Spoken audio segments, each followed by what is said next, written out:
Esta es una producción de MMK Podcast. Ernesto Ávila tiene décadas cuidando a miles de mascotas en una de las ciudades más grandes del mundo. Aprende qué siente, cómo ve y cómo sentirte cerca de tu mascota, sea cual sea. Prepárate para entrarle con todo a la vida oculta de tu mascota en Mascotas SOS. Hola, ¿qué tal?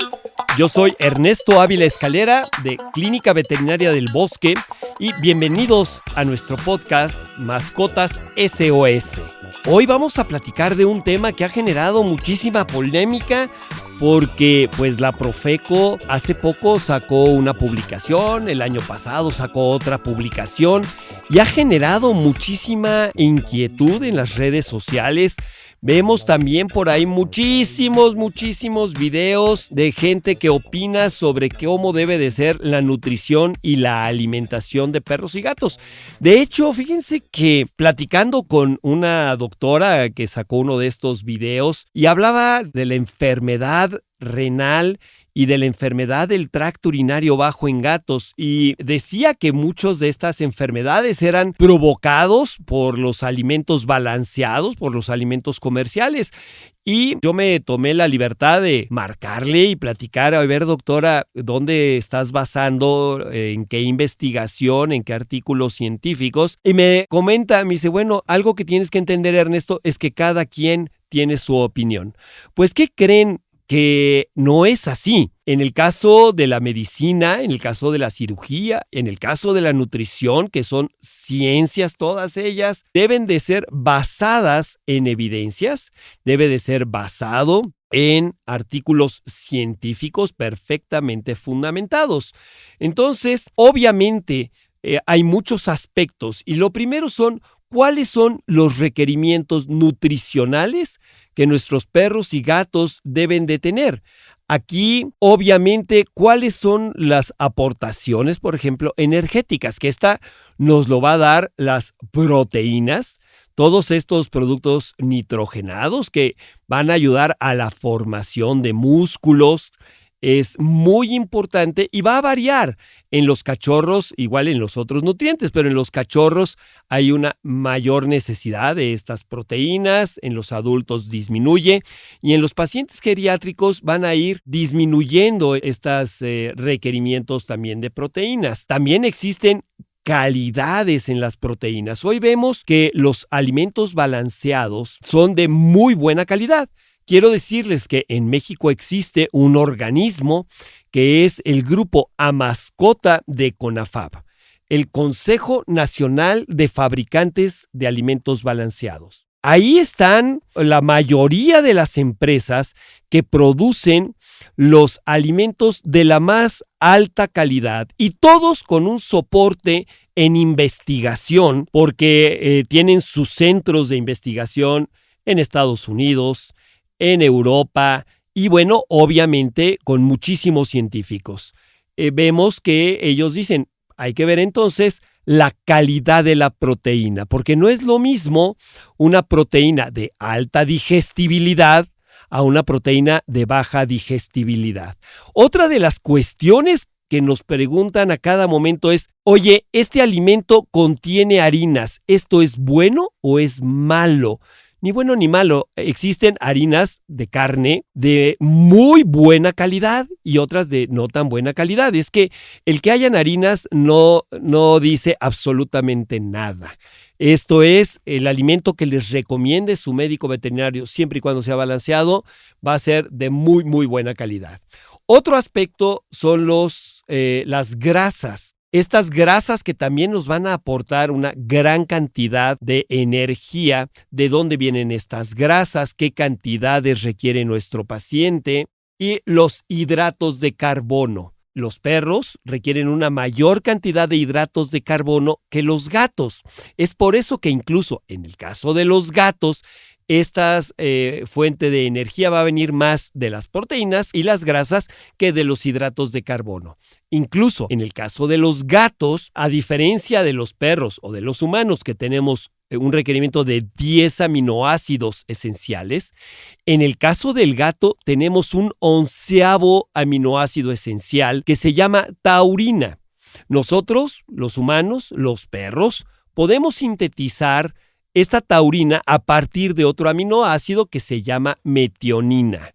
Pero los gatitos no son capaces de poder sintetizar esta taurina y entonces lo que necesitamos es agregar en la dieta esta taurina porque su deficiencia puede causar un daño cardíaco, puede causar un daño en la retina, una deficiencia en el crecimiento. Entonces es muy importante aportarla. Obviamente las vitaminas y los minerales. Todas estas vitaminas, minerales, hidratos de carbono, grasas, proteínas, deben de estar balanceadas. Deben de tener un porcentaje cada uno de ellos. Es por ello que cuando utilizamos alimentos caseros en donde nosotros les estamos cocinando a los perros en casa, difícilmente podemos hacer este balanceo adecuado y fácilmente podemos tener problemas de desnutrición, como cuáles,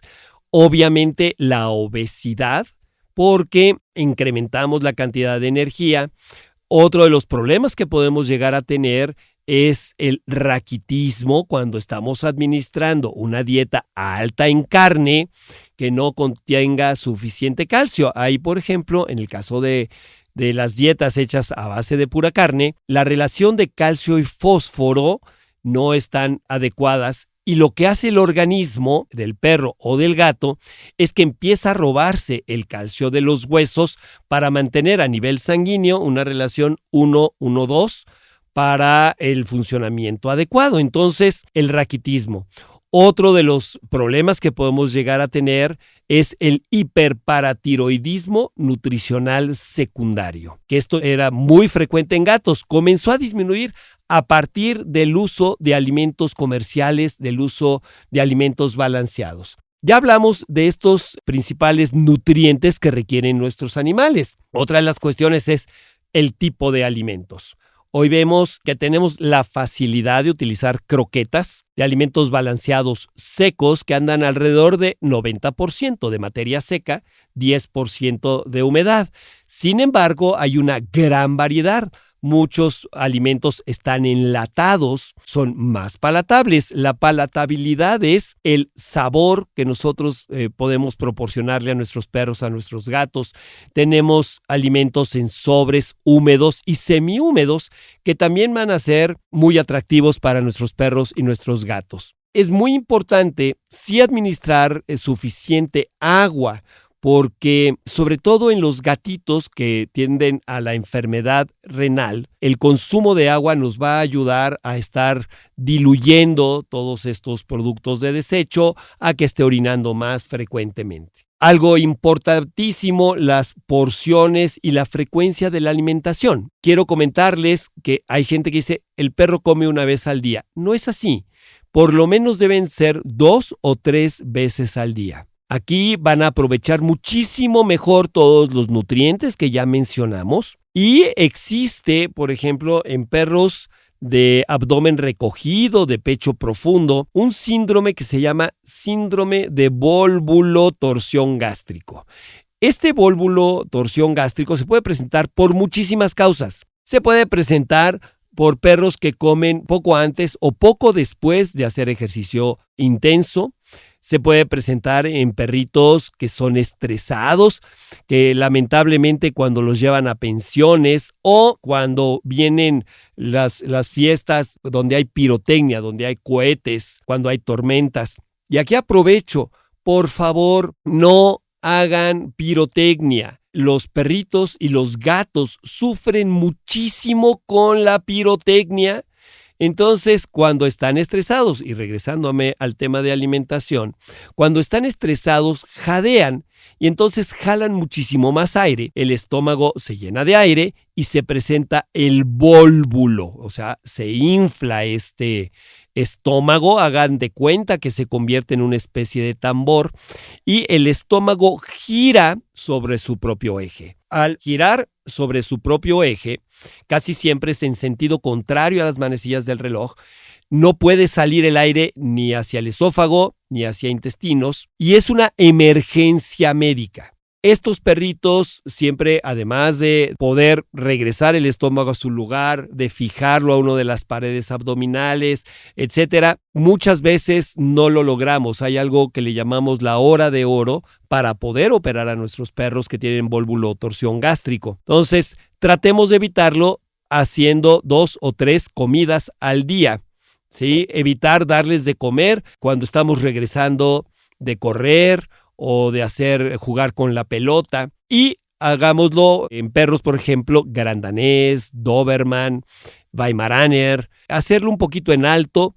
Y hay unos platos en el mercado que llevan una especie de laberintos. Estos laberintos ayudan a que coman de manera más pausada, que no coman de manera rápida, porque también es otra de las causas de este vólvulo gástrico. También es importante en cachorritos que coman 2, 3, hasta 4 veces al día. Vemos sobre todo en las tallas pequeñas, en los toy, que los perritos tienden a una hipoglucemia mucho más fácil que los perros de talla grande. Entonces, el que les estemos administrando alimento en más ocasiones va a ayudar a que tengamos menos problemas de hipoglucemia. Evitar también dar estos alimentos en exceso, y si vamos a dar premios, no utilizar muchos premios, porque hoy tenemos muchísimos problemas de obesidad. Y al tener problemas de obesidad no es tener al perro gordito simpático, es una enfermedad. Entonces, disminuimos el consumo de energía y aumentamos el gasto de energía.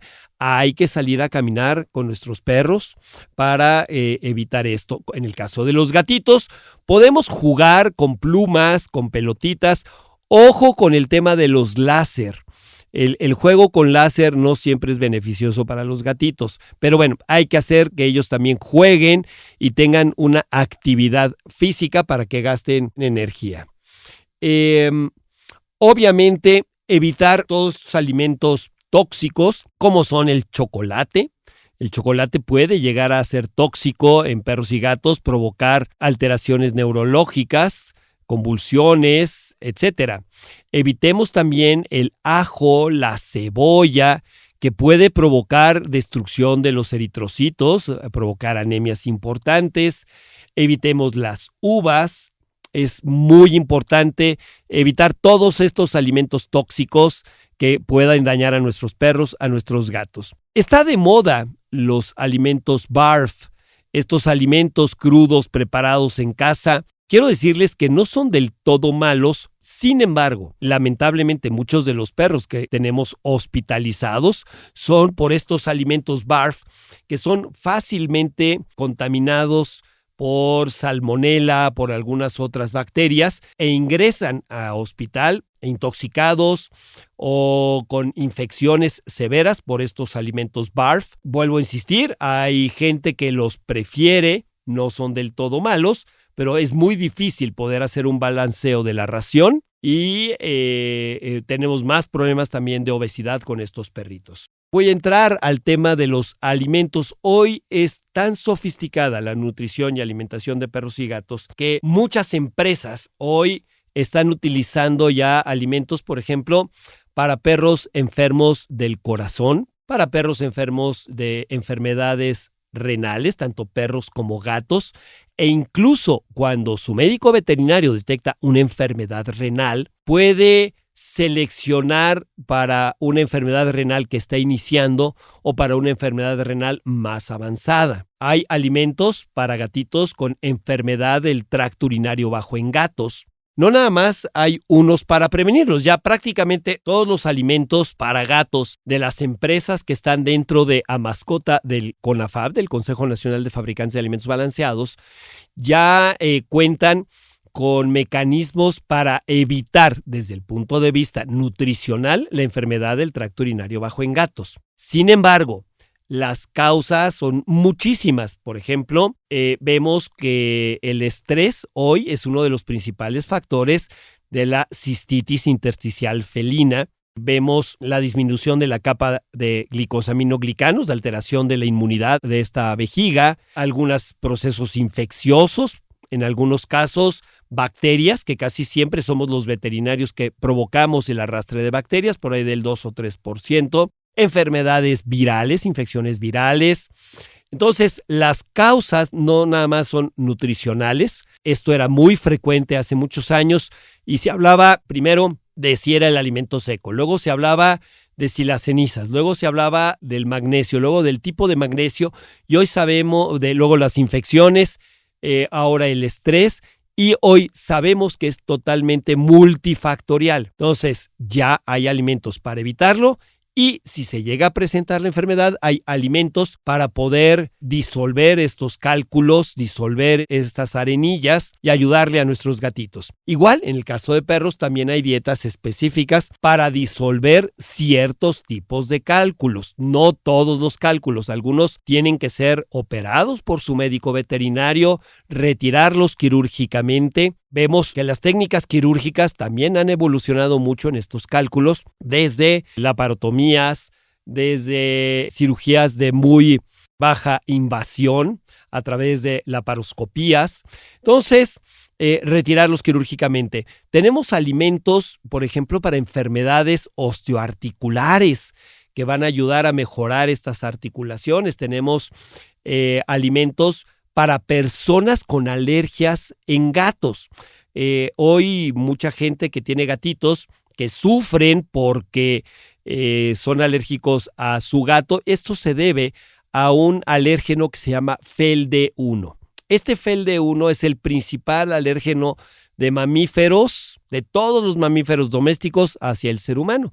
Pues hoy una empresa maneja un alimento que utiliza una inmunoglobulina Y que solamente existe en las aves y en los reptiles y que desensibiliza, se exponen a estas gallinas a este alérgeno, al FeLD1 y a través de la tecnología que tienen es incluido, hacen que se disfrace esta inmunoglobulina y el alérgeno que contiene el gato deja de afectar al ser humano. Entonces, vemos que hoy la nutrición y alimentación de perros y gatos ha cambiado muchísimo, es mucho más sofisticada y confíen en los alimentos balanceados. Es muy importante que sea su médico veterinario quien les diga por la edad, por el sexo, por la función zootécnica que tiene su perro o su gatito, cuál es el alimento ideal que requieren sus animales de compañía. Pues yo soy Ernesto Ávila y esto es Mascotas SOS. Me pueden encontrar fácilmente en www.veterinariadelbosque.com, en veteridelbosque.com o en Facebook, clínicaveterinariadelbosque.com. Pues nuevamente muchísimas gracias. Esto fue Mascotas SOS. Si quieres aprender sobre nutrición, desarrollo personal, relaciones, espiritualidad, mascotas, astrología, sexo, dinero y negocios, MMK. No te pierdas los podcasts que tenemos para ti en MMK. Búscanos como MMK Podcast en tu plataforma de audio favorita. Con especialistas como Bea Boullosa y Nicolás Mieri Terán, Rebeca Muñoz, Lourdes Botello, Aura Medina, el pastor Mauricio Sánchez Scott, Ernesto Ávila, Oscar Soto, Claudia Rampazzo, Adriana Valladares y Mario Borghino. MMK Podcast. Esta es una producción de MMK Podcast.